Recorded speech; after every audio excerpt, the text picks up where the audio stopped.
I'm back with another video, and this is on Neville Goddard's Be What You Wish. And this is about the second chapter, which is themed as By Imagination We Become. So, how many times have we heard someone say, "Oh, it's only his imagination, only his imagination. Man's imagination is the man itself." Is the man himself. No man has too little imagination, but few men have disciplined their imagination. Imagination is itself indestructible. Therein lies the horror of its misuse. Daily we pass some stranger on the street and observe him muttering to himself, carrying on an imaginary argument with one not present. He is arguing with vehemence, with fear, or with hatred, not realizing that he is setting in motion by his imagination an unpleasant event which he will presently encounter. So the world as imagination sees it as the real world, not facts but figments of the imaginations, shape our daily life. It's the exact and literal minded who live in the fictitious world. Only imagination can restore the Eden from which experience has driven us out. Imagination is the sense by which we perceive the above, the power by which we resolve vision into being. Every stage of man's progress is made by the exercise of the imagination. It is only because men do not perfectly imagine and believe that their results are sometimes uncertain when they might always be perfectly certain. Determined imagination is the beginning of all successful operation. So, the imagination alone is the meaning of fulfilling the intention. The man who at will can call up whatever image he pleases is by virtue of the power of his imagination, least of all subject to caprice. The solitary or the captive can, by intensity of imagination and feeling, affect myriads, so that he can act through many men and speak through many voices. We should never be certain, wrote William Butler Yeats in his Ideas of Good and Evil, that it was not some woman treading in the winepress who began that subtle change in men's mind, or that the passion did not begin in the mind of some shepherd boy lighting up his eyes for a moment before it ran upon its way.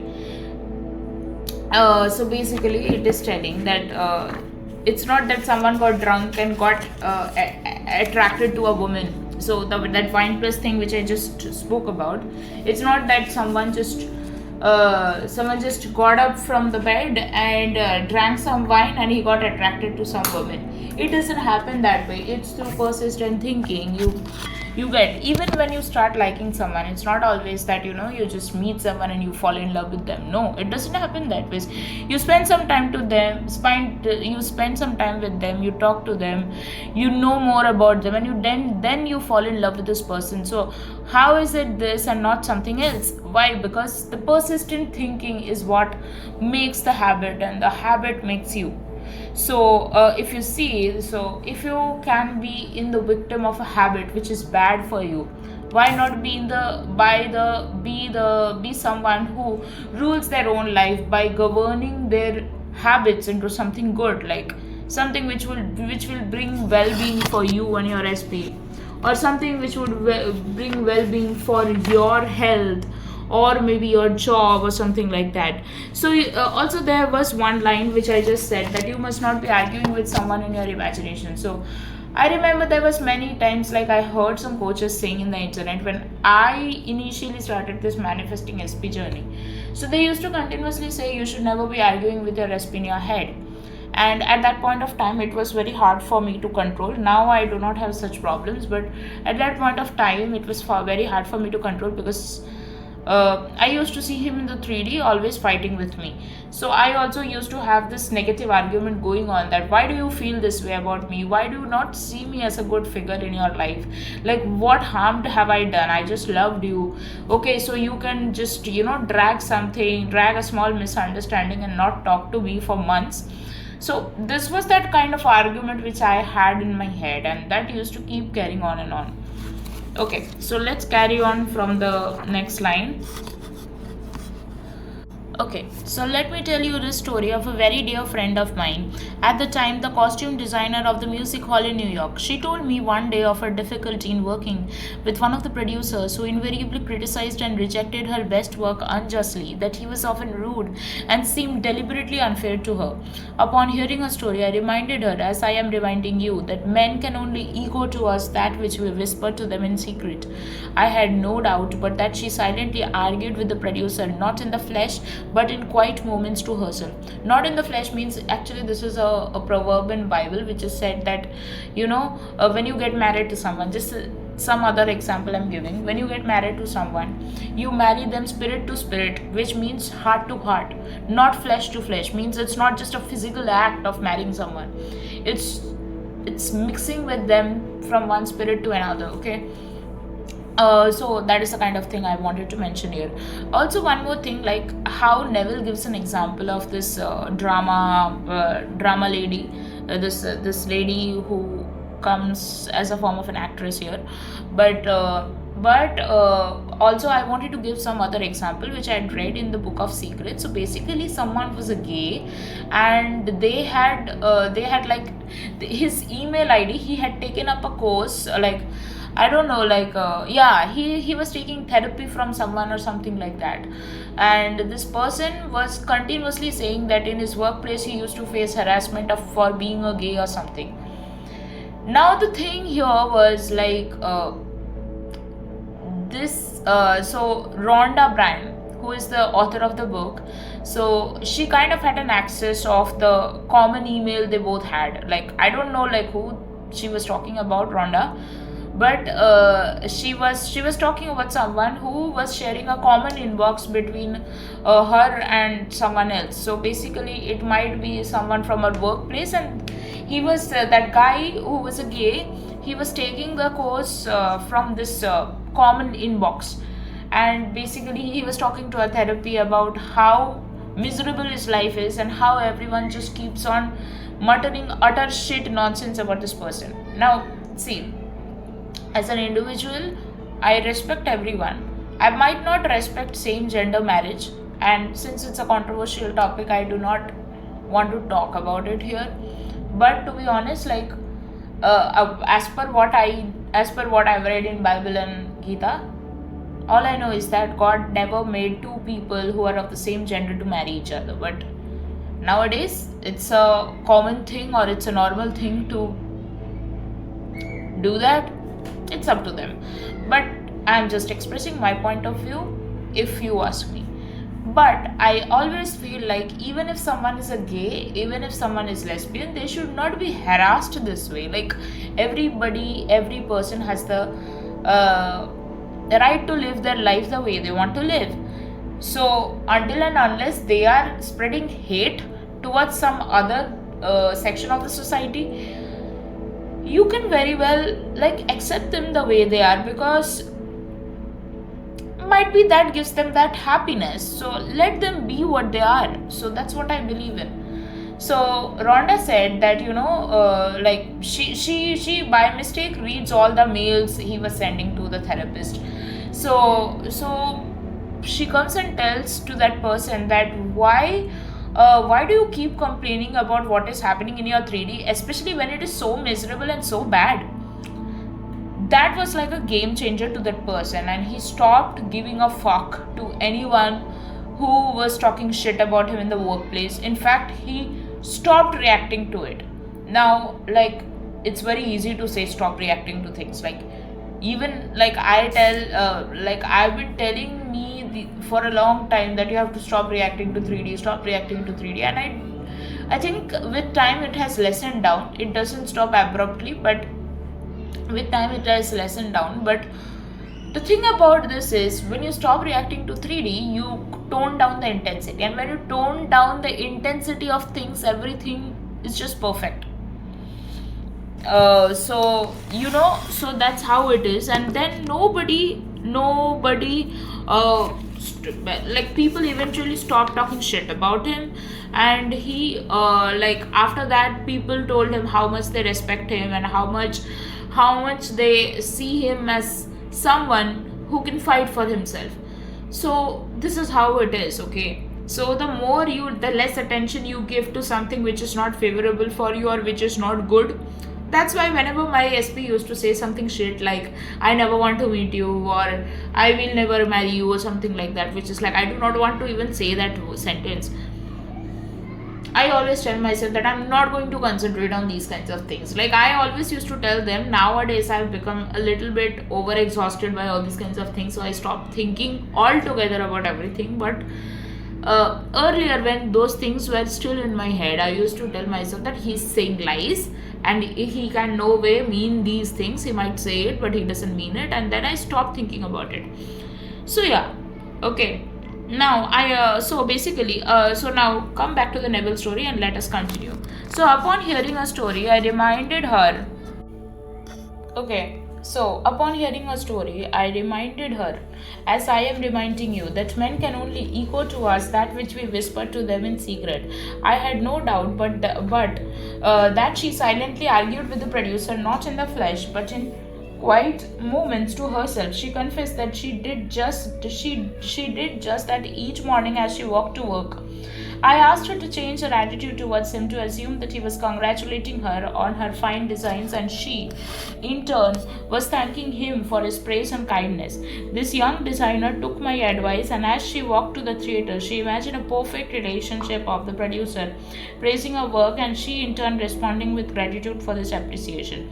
This she did every morning after morning, and in every short while she discovered for herself that her own attitude determined the scenery of her existence. The behavior of the producer completely reversed itself. He became the most pleasant professional employer she had encountered. His behavior merely echoed the changes that she had whispered within herself.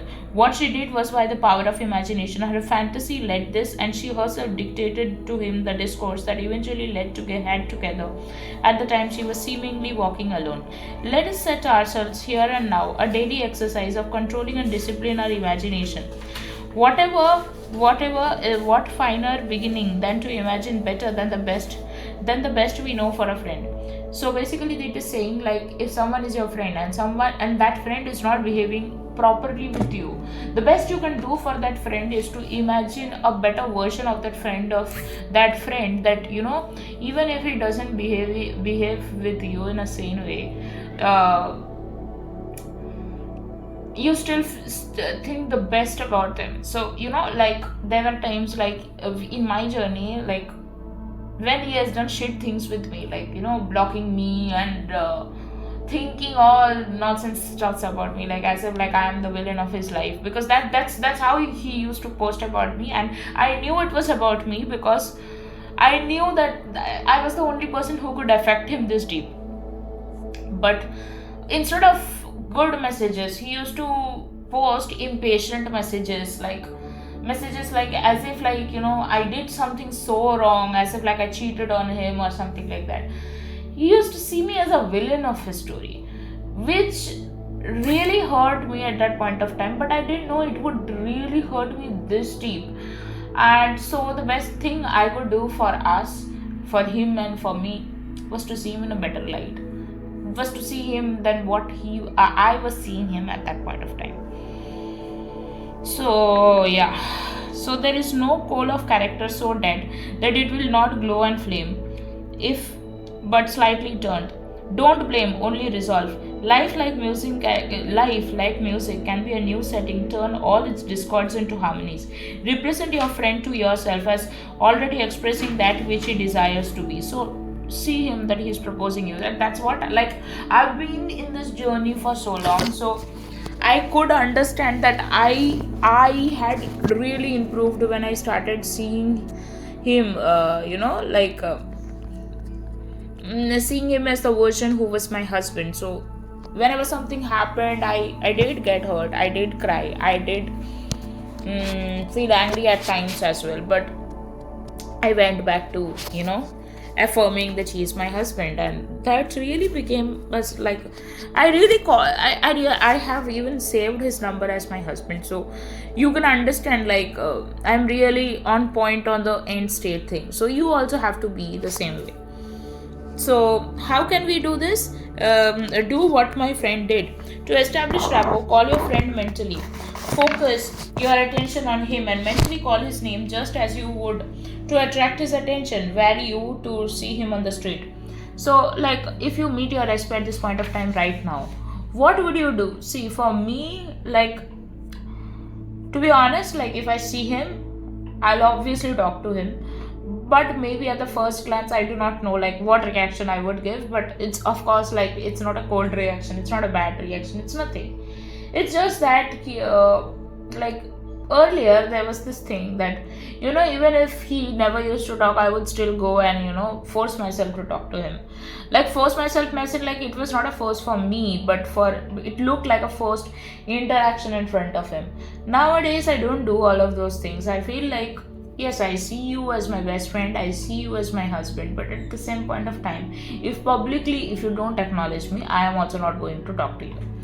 So it's just that it's not that I do not believe good about him. I do obviously believe good about him, but there's this boundary which I have for myself, that I'm not going to disrespect myself or insult myself, because if you don't change your reactions towards me, I'm not going to do anything. Yes, I see you in the best light I can in my imagination, because I believe that much about you. I believe in the real you, but I'm not going to insult myself if you keep carrying the same behavior with me. So like that. So imagine that he answered, mentally hear his voice. Imagine that he's telling you of the great good you have desired for him. You in turn tell him of your joy in witnessing his good fortune. Having mentally heard that which you wanted to hear, having thrilled to the news heard, go about your daily task. Your imagined conversation must awaken what it affirms. The acceptance of the end wills the means, and the wisest reflection does not devise more effective means than which are willed by the acceptance of the end. However, your conversation with your friend must be in a manner that which does not express the slightest doubt as to the truth of what you imagine that you hear and say. If you do not control your imagination, you will find that you are hearing and saying all that you formerly heard and said. So basically, some of you, like somebody like in the subscribers, they're saying that when I affirm. I think it was SMD 2001. I guess that was the subscriber. She was the subscriber who said. So, are you in any way Sonali? Because I feel so like there was one of the subscribers in Instagram who was following me. So maybe you are that person. Anyway, so this person used to so the subscriber once said that I affirm, and then I go back to that old shitty thinking, like or something. Like she exactly didn't say this, but in some or the other way she was saying something as if like, I go into the end state, I practice the end state, and then when I'm doing some work I forget about it. That is natural, that is okay. But if you are affirming and then you are going back to that old shitty thinking, then that means that you are not doing this properly. What you really need to do is, you really need to convince yourself to believe in this. Do anything, just convince yourself to believe in this. Fake it until you make it for the thing. So like for me, it was never difficult for me to believe that he's my husband. I think that was always there inside of me. But I think that one thing which I always I struggled was the imagination of him. Like whenever I close my eyes, it was really very difficult for me to imagine his face, because I met him like around 2021. So I there are some people who you have seen for years, so that whenever you close your eyes you can see them. Now I can see him, because now it's almost like I know him for last 5 years or something, because I met in 2021. So now we are about to be 2026, so almost like 5 years we have spent together, even if like we are not always together, but yeah. So that's the thing. So I've known him for the last 5 years. So now whenever I close my eyes, I can see him. So if you're not able to visualize their face properly, that's fine. The feeling of that is them, that should be there. Okay. So however, your conversation with your friend, yeah, okay, that is done. We are creatures of habit, and habit, though not law, acts like the most compelling law in the world. With this knowledge of the power of imagination, be as the disciplined man and transform your world by imagining and feeling only what is lovely and of good report. The beautiful idea you awaken in yourself shall not fail to arouse its affinity in others. Do not wait 4 months for the harvest. Today is the day to practice the control and discipline your imagination. Man is only limited by weakness of attention and poverty of imagination. That's true. The great secret is controlled imagination and a well-sustained attention, firmly and repeatedly focused on the objects to be accomplished. Now is the acceptable time to give beauty for ashes, joy for mourning, praise for the spirit of heaviness, that they might be calling upon trees of righteousness, the planting of the Lord, that he might be glorified. Now is the time to control your imagination and attention. By control, I do not mean restraint by willpower, but rather cultivation through love and compassion. With so much of the world in discord, we cannot possibly emphasize too strongly the power of imaginative love. Imaginative love, that is my subject next Sunday morning, which I shall speak for Dr. Bales while he is on his holiday. The services will be held as always as the Fox Wiltshire Theatre on Wiltshire Boulevard near this. As the world is, so is the individual should be changed. As the individual, so is for the world. And I hope to be able to bring to each of us the present the true meaning of the word of Zechariah. Speak as if every man the truth to his labor, and let none of you imagine evil in your hearts against his neighbor. What a wonderful challenge to you and me. As a man thinketh, so is his heart is he. As a man imagines, so is he. Hold fast to love in your imagination. By creating an ideal within your mental sphere, you can approximate yourself to be the ideal image till you become one of the same with it, thereby transforming yourself into it, or rather absorbing its qualities into the core of your being. Never, never lose sight of the power that is within you. Imaginative love lifts the invisible into sight and gives us water in the desert. It builds for the soul its only fits. This is very true. So, like I knew the power of imagination even before I read this book, or even before. So I used to dream even before. Like, somebody told me that it is very essential for you to dream, because if you don't dream, you will never achieve something. So like, before anybody even introduced me, it was already inherent within me, because I was raised by a single mother, so I saw a lot of struggles in life and many other things, and I did not want to face those 3D circumstances all the time, because there are people who get very bitter when they keep on facing this kind of circumstance with their mom dad. So, like, some of them even fall into depression, some of them even like, there are many other things they fall into, like some of them will try to fill that void with sex, or illegal sex. Okay, so as in, like, somebody that person doesn't love or something, so people try to fill that void by all that shit things, or some people get into drugs, some people get into drinking cigarettes and what not, and it's all because they just want to fill that void. Instead of doing something which is actually not helping you, you can actually go into your imagination, you can think of the person you love, you think of the life you want to have. So it was always my, like, I know I want to be excelling in my career in the toppest, like a mountain peak, but what I want to say is, I want to achieve the best in my career, but also at the same time I want to be a mother, I want to be a wife, I want to be my SP's wife.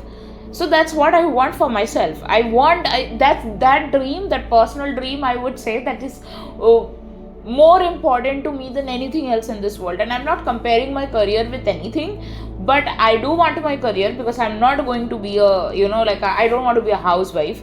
But also at the same time, I want my SP, I want his children, I want us. That's very important to me.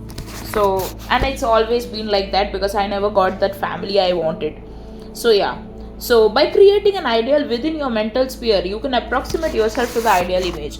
So it is said, sow an imaginary conversation, you reap an act. Sow an act, you reap a habit. Sow a habit, you reap a character. Sow a character, you reap your destiny. So by imagination, we are all reaping our destinies, whether they be good, bad, or indifferent. Imagination has full power of objective realization, and every stage of man's progress or regression is made by the exercise of imagination. So whether you want to do progress, if you imagine good about a particular person, you will see good from them. So if you are having positive assumptions about your life, you will see your regression analysis, which is the forecasting analysis, going in a positive way. If you are having negative thoughts about something, like for example, my SP always had negative thoughts about us, that he would not be able to marry me, and that is why he created his own pain, not just for himself, but he created for myself as well.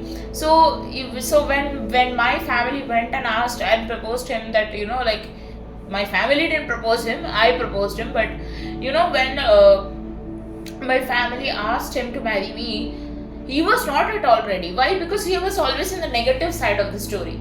That's what I want you guys to not focus on.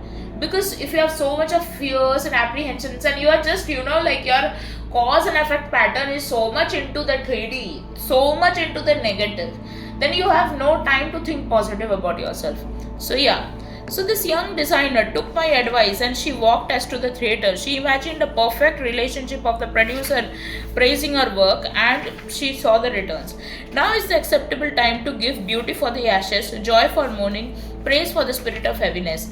No, so yes, by imagination, we are all reaping our destinies, whether they be good, bad, or indifferent. Imagination has full power of objective realization, and every stage of man's progress or regression is made by the exercise of imagination. I believe with William Blake, what seems to be is to be to whom it seemed to be, and is productive to the most dreadful consequences to those whom it seems to be. By imagination and desire, we become what we desire to be. Let us affirm to ourselves that we are what we imagine. If we persist in the assumption that we are what we wish to be, we will become transformed into which we have imagined ourselves to be. We are born by a natural miracle of love, and for a brief space of time, our needs were all and others scarce. Basically, when we were a baby, that is what it's saying.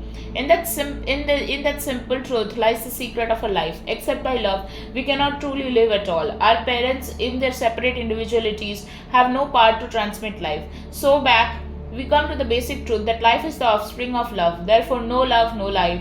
Therefore, it is rational to say that God is love. Love is our birthright. Love is the fundamental necessity of our life. Do not go seeking for what you already are.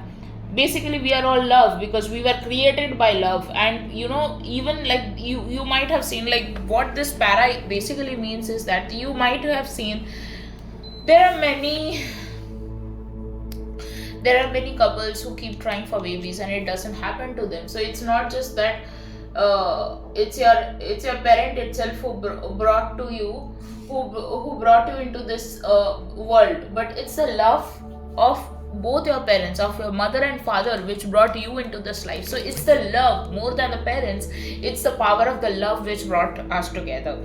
So that is what is saying. If love can bring us into this universe, so that means you do not have to go and seek love outside of you.